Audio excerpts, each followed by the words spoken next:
Paul worked with Timothy, the 2 Timothy 2:2 principle. He stayed around Timothy. He said, hey, Timothy, these things you see me doing, go teach to other faithful people who in return will teach others. See, a lot of times more is caught than taught.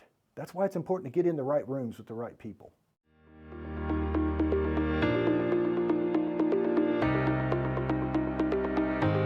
Welcome, friends and family. So excited to be here with you today. And as a reminder, Elevate is a faith-led coaching and mentorship program with an emphasis on leadership. Now, this is Elevate Real Estate, so we do use that as our platform to work in and build these tools into the people that we have the opportunity to work for, the team members that we have the opportunity to serve, and hopefully you, the listener. Today, we want to continue on our journey of elevate your vision. Elevate your vision. Elevate, when you elevate your vision, you elevate your whole life. I want to speak to you about my wife's 40th birthday. Now, this was a little while back. It was my wife's 40th birthday, and I never forget saying, sweetheart, for your 40th, what do you want to do? Anything you want, we'll go do. And I kind of said that reluctantly. I kind of said that squinting. I was a little nervous, to tell you the truth, because anyone who knows my wife knows she is an adventure seeker. She loves a challenge. And so my thought was we're probably jumping out of a helicopter, paragliding, or something crazy like that. So when Lindsay said to me, have you considered going out to Dallas to see the Ziegler's? I was floored. My jaw dropped. I thought, wow. And she said they're actually going to be teaching there at a certain time, and would you like to go for my birthday? I thought that would be amazing. So we had the opportunity to travel out to Dallas. This is the first time we got to meet Tom and Julie and Cindy Ziegler, and got close to David Wright and Connie, and some phenomenal people there that just cared so much about business owners and the people that work in those positions, and really poured into us for that 3 to 4 days. One of the main things, one of the greatest tools I've ever had in my whole life, and I'll be 50 in July of 2026, and one of the greatest tools I've ever was introduced to was the Wheel of Life. Maybe you can see that Wheel of Life here.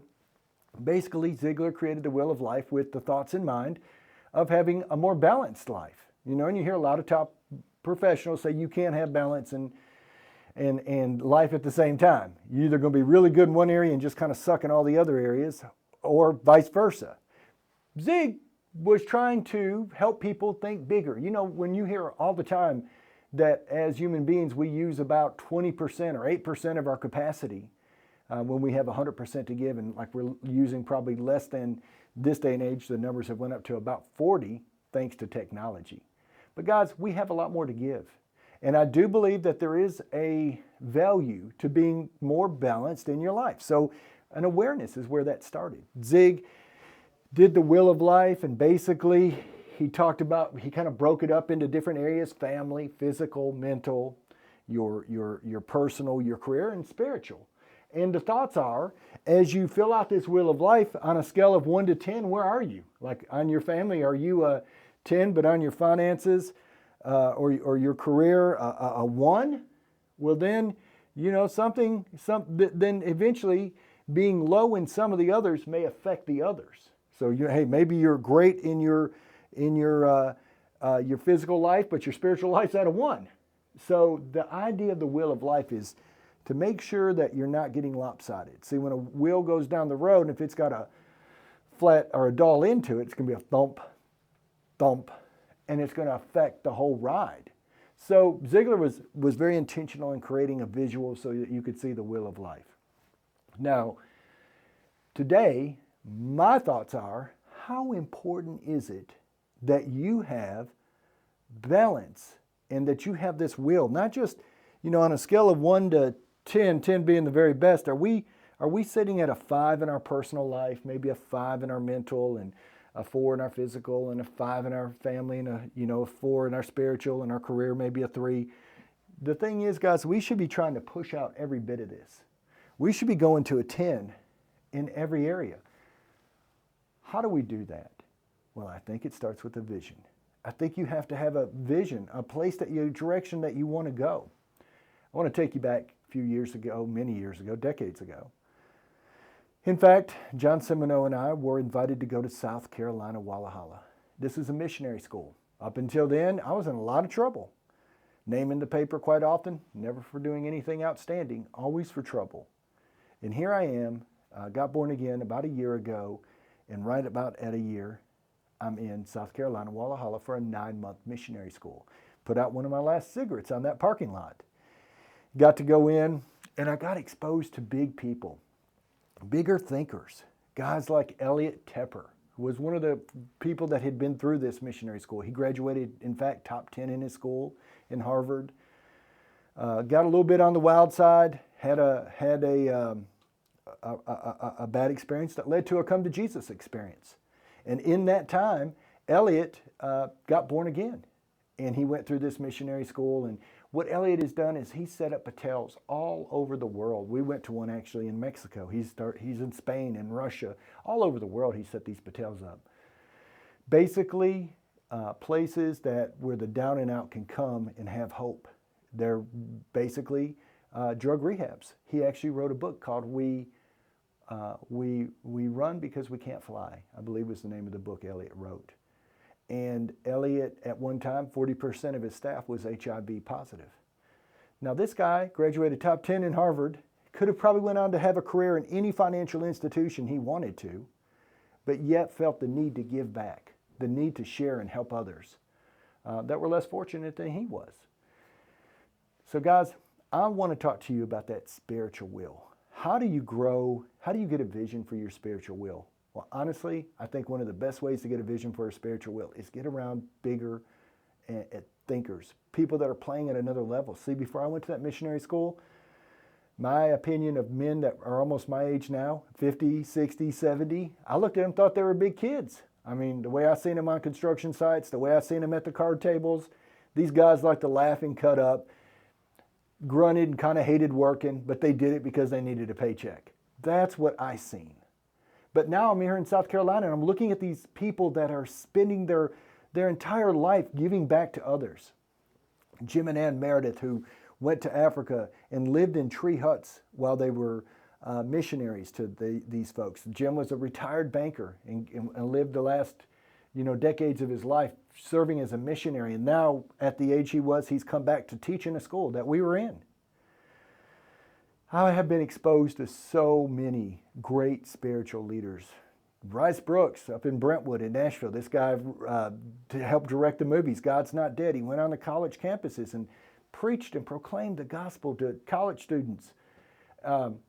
Steve Merle, who went to the Philippines with Rice, started a church in the Philippines. Now over 30,000 people in that church. They're baptizing so many people every week. It's amazing.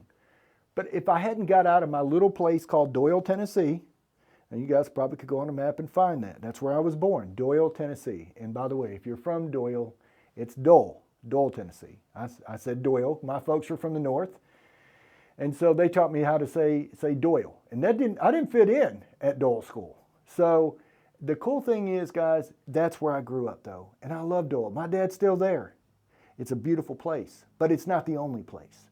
I had to get out from there. I had to see bigger. I had to see more. I could have stayed locked up, or I could have chose to get out of my comfort zone and get exposed to bigger and better thinkers. I always heard a church alive is worth the drive. That's why I used to drive from Doyle, Tennessee, all the way to Brentwood in Nashville to go to church there on Sundays. And then I joined what was called ENLI, Every Nation Leadership Institute. I went to a 90-day program where I lived in Franklin and got trained by some of the best. I lived in South Carolina for 9 months. It's a sacrifice. But if you really want to grow and you want to get a big vision for your life, get around people that are playing at a higher level. That's what I've learned.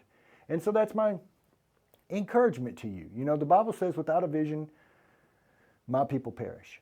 We need a vision for our life. And not just one area of our life, our spiritual, our family, physical, mental, our career. We need to have a vision that goes 10 out of 10. We don't want to play it safe right here in the middle. We want to grow and expand. And in order to do that, guys, you're going to have to get out of your comfort zone a little bit. You're going to have to get, courage is when you're scared and you do it anyways. It isn't courage if you're not scared. That ain't courage. You're just doing it. That may be naivety. I've done some pretty crazy things looking back, and I look back and think, how did I get there? Well, I wasn't being courage. I was just being dumb. There's a difference. But when you feel those butterflies and you're a little nervous and you're thinking, oh, I don't know if I can do this or not, man, that's courage. And sometimes that's what it takes to step over and get to a bigger playing field. So that's my encouragement today, especially spiritually, right? The Bible makes it real clear. Seek first the kingdom of his God, the kingdom of God and his righteousness, and all these things will be added to you. We ain't here for things. We're not here for bigger vehicles, bigger houses. Jesus didn't come to die for those things. But I will tell you this. I do truly believe that as you serve the Lord and as you put him first and as you get a spiritual vision for your life, and life isn't just about you, but it's about giving back to others, you're going to find that some things are going to be added to you that maybe you never thought. I've been places, done things, have experienced things in life that, man, a little guy growing up in Doyle, Tennessee should have never had the luxury of being able to do. But I didn't do that in my own strength. I did that through the power and love of Jesus. So I want to encourage you today. Get around bigger players. Don't be scared. I'm sure your pastors want to get to know you. I believe that. Now, sometimes you got to put a little more effort to get in there. You got to figure out how to get out of the people pile to get a little closer to people that are playing at a higher level, because they're elevated their game and they don't have time for just anybody.